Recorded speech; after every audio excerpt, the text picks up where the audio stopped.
Hi friends, welcome to Arun's Terrace garden. இன்னைக்கு நம்ம மாடி தோட்டத்துல ஒரு 4 விதமான சக்கரவள்ளி கிழங்கு அறுவடை பண்ண போறோங்க. நம்ம சாம்பிளிங்காக பாட்ல வந்து பாத்தீங்கன்னா சக்கரவள்ளி கிழங்க போட்டு வச்சிருந்தோம். அந்த செடி ஜஸ்ட் ஊனி வச்சிருந்தோம். அதுல இருந்து வந்து பாத்தீங்கன்னா பூ பூத்து கிழங்குகள் வர ஆரம்பிச்சிருச்சு. அந்த 4 விதமான கிழங்குகளை இப்போ நம்ம அறுவடை பண்ணுவாங்க. இந்த சக்கரவள்ளி கிழங்கு வந்து பாத்தீங்கன்னா அழிஞ்சிர கூடாதுன்னு ஒரு சின்ன ஒரு பாட்டில் தாங்க சொறி வச்சேன்.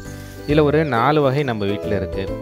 ஆல்ரெடி நம்ம பர்பிள் பார்த்துருப்போம். இது வந்து பார்த்திங்கன்னா அடுத்த ஒரு 3 வகை இதில் இருக்குது. இந்த சக்கரவள்ளியிலே நம்மள்கிட்ட ஒயிட்டு கூட இருக்குது. இந்த பர்பிள் வந்து பார்த்திங்கன்னா நம்ம பொங்கலுக்கு கூட அறுவடை பண்ணோம். நல்லா பெருசாக கிடச்சிச்சு. இந்த பர்பிள் கிழங்கு எந்த சீசனில் போட்டாலும் காய் வச்சுக்கிட்டே இருக்குங்க. அதனால் நம்ம எப்பொழுதுமே இந்த பர்பிள் போட்டு அறுவடை எடுத்துக்கிட்டே இருக்கிறோம். இதில் வந்து பார்த்திங்கன்னா அடுத்த 3 வகை இருக்குது. இதையும் நம்ம அறுவடை எடுத்துப்போம். இப்போ இதில் சாம்பிளிங் போடுறதுக்காக தான் நம்ம சொறி வச்சோம். கரெக்டான மண் கலவை கூட இல்லை. அதிலே வந்து பார்த்திங்கன்னா கிழங்குகள் வைக்க ஆரம்பிச்சிருச்சு. சரி, இதை எடுத்து உங்கள்கிட்ட காட்டலாம் அப்படின்னு தான் நம்ம இன்றைக்கி எடுக்க போகிறோம்.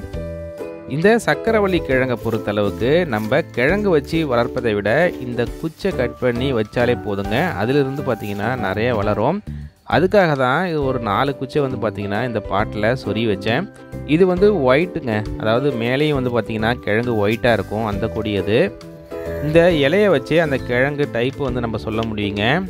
இதில் வந்து 4 டைப்பு. ஃபஸ்ட்டு டைப்பு என்னென்னா, ஒரு இலை வந்து பார்த்திங்கன்னா துளிர் வைக்கும் பொழுது இதே மாதிரி பர்பிளாக இருக்கும். அதுக்கப்புறம் க்ரீனாக மாறிடும். இன்னொரு வகை என்னென்னா, இலை வந்து பார்த்திங்கன்னா ஃபுல்லாகவே வந்து பார்த்திங்கன்னா க்ரீனாக இருக்கும். துளிர் வைக்கிறதும் க்ரீனாக இருக்கும். அது ஒரு வகை. அடுத்தது இங்கே ஒரு பர்பிள் கிடக்கு பாருங்கள். அது பர்பிள் ஃபுல்லாகவே வந்து பார்த்திங்கன்னா பர்பிளாக இருக்கும். இந்த 4 வகை தான் நம்மள்கிட்ட இருக்குது. இப்போ இதை நோண்டி பார்ப்போம் உள்ளே எது இதெல்லாம் கிழங்கு இருக்குது அப்படின்னு. எல்லாத்துலேயும் வந்து பார்த்திங்கன்னா மேலே கிழங்கு தெரியுதுங்க. இப்போ வந்து பார்த்திங்கன்னா சக்கரவள்ளியை பொறுத்தளவுக்கு சக்கரவள்ளியில் கிழங்கு வந்துடுச்சு அப்படின்னா மேலேயே உங்களுக்கு தெரிய ஆரம்பிச்சிடும். லைட்டாக மண்ணை நோண்டி பார்த்தாலே உங்களுக்கு கிழங்கு இருக்கா இல்லையா அப்படின்னு நம்ம கண்டுபிடிக்க முடியும். இப்போ இதில் பாருங்கள் கிழங்கு வச்சுருக்கு. எல்லாமே வந்து பார்த்திங்கன்னா கிழங்கு வச்சிருது. சின்ன பாட்டாக இருந்தால் கூட அதில் நம்ம கிழங்கு வந்துடுது.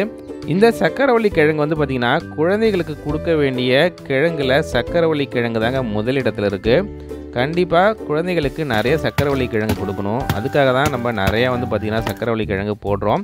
இதை மாடி தோட்டத்தில் எளிமையாக வளர்க்க முடியுங்க. சின்ன அந்த குச்சை மட்டும் நம்ம கட் பண்ணி சொருனாலே போதும்.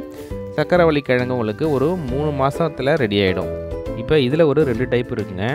ஒயிட் கலர் சக்கரவள்ளி கிழங்கு, அதாவது மேலேயும் வந்து பார்த்திங்கன்னா வெண்மையாக இருக்கும் பாருங்கள். இது வந்து ஒயிட் கலரு.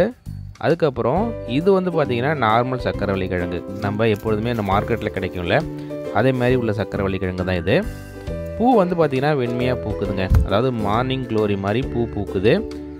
இதுதான் முதல் ரகம். அந்த துளிர் வந்து பர்பிள் நிறமாக இருக்கும். அதுக்கப்புறம் அந்த இலை வந்து பார்த்திங்கன்னா பச்சையாக மாறும். இது வந்து ஃபுல்லாகவே வந்து பார்த்திங்கன்னா இலை பச்சையாகவே இருக்கும். அந்த ரகம் இது. அந்த இலையோட கலரை பொறுத்தும் அந்த கிழங்கோட கலரும் கொஞ்சம் மாறுதுங்க. அந்த பர்பிள் கலர் வரக்கூடிய அந்த இலையில் வந்து பார்த்திங்கன்னா, அதாவது துளிர் வந்து பர்பிளாக வரும். அதுக்கப்புறம் க்ரீனாக மாறிடும். அது வந்து பார்த்திங்கன்னா அதோட கிழங்கு லைட்டாக வந்து பார்த்திங்கன்னா பிங்காக இருக்கும். அதுக்கப்புறம் ஃபுல்லாக க்ரீனாக வர கிழங்கு வந்து பார்த்திங்கன்னா உருளைக்கிழங்கு மாதிரி தான் இருக்குது. அதோட பிங்க் கலர் எதுவும் வரல. அடுத்தது 3ஆவதாக வந்து பார்த்திங்கன்னா இதாங்க வெள்ளை சக்கரவள்ளி கிழங்கு. இந்த கிழங்கு கொஞ்சம் சின்னதாக தான் இருக்குது. லாஸ்ட் டைம் வந்து பார்த்திங்கன்னா கிட்டத்தட்ட ஒரு 1/2 கிலோ சைஸுக்கு வந்துச்சு. அதையும் நம்ம இப்போ பார்க்கலாம். இதோட இலைய அமைப்பு பாருங்கள், கொஞ்சம் டிஃப்ரெண்ட்டாக இருக்கும்.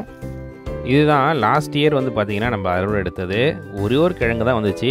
நல்லா 1/2 கிலோ சைஸுக்கு வந்துச்சு. நல்லா பெரியதாகவே இருந்துச்சு. இது வந்து மேலே தோலும் வெள்ளையாக இருக்கும். உள்ளே வந்து பார்த்திங்கன்னா உள்ளேயும் வெள்ளையாக இருக்கும். அதுதான் இது வெள்ளை ஸ்வீட் பொட்டேட்டோ. அடுத்தது வந்து பார்த்திங்கன்னா பர்பிள்ங்க. இது நார்மலாக நம்ம வீட்டில் எப்பொழுதுமே காய்ச்சிக்கிட்டு இருக்கக்கூடிய ஒரு வெரைட்டி. இப்போ இந்த 4 ரகத்தையும் எடுத்து ஒரு பெரிய பாட்டில் போட போகிறோம். அதுக்காக தான் இப்போ அறுவடை பண்ணியிருக்கோம். மறுபடியும் இந்த கிழங்கை போட்டு ஒரு பெரிய அறுவடையில் நம்ம சந்திப்போம். இந்த அறுவடையை பற்றி உங்களுடைய கருத்துக்களை கமெண்ட்ஸில் சொல்லுங்கள். இன்றைக்கி நம்மளுக்கு சூப்பராக சக்கரவள்ளி கிழங்கு கிடச்சிருக்கு. அருமையாக வச்சு நம்மளுடைய குழந்தைகளுக்கெல்லாம் கொடுக்கலாம். செம்ம அறுவடை இது. இது வந்து பார்த்திங்கன்னா சும்மா நம்ம தொட்டியில் வைக்கணுன்ட்டு வைக்கல, அந்த சாம்பிளிங் வேணுங்கிறது தான் வச்சோம். அதுலேயும் நம்மளுக்கு இவ்வளோ அறுவடை கிடச்சிருக்கு. மறுபடியும் இந்த இலையெல்லாம் கட் பண்ணி மறுபடியும் நம்ம வைக்க போகிறோம். அதுக்காக தான் இப்போ எடுத்ததே மெயினாக வந்து பார்த்திங்கன்னா இது வந்து சீக்கிரம் எடுத்துட்டோம். அதனால தான் கொஞ்சம் குட்டி குட்டியாக இருக்குது. அடுத்த வாட்டி நிறையா கொஞ்சம் டைம் கொடுத்து நம்ம எடுப்போம். இன்றைக்கி இது அவ்வளோதான். நம்ம அடுத்த பயனுள்ள வீட்டில் சந்திப்போம். இது வரைக்கும் நம்ம சேனலை சப்ஸ்கிரைப் பண்ணிங்கன்னா சப்ஸ்கிரைப் பண்ணிவிடுங்க. உங்கள் ஃப்ரெண்ட்ஸுக்கெலாம் ஷேர் பண்ணுங்கள். கூடவே அந்த பெல் பட்டனையும் அமைக்கி விடுங்க. Thank you friends. Happy gardening.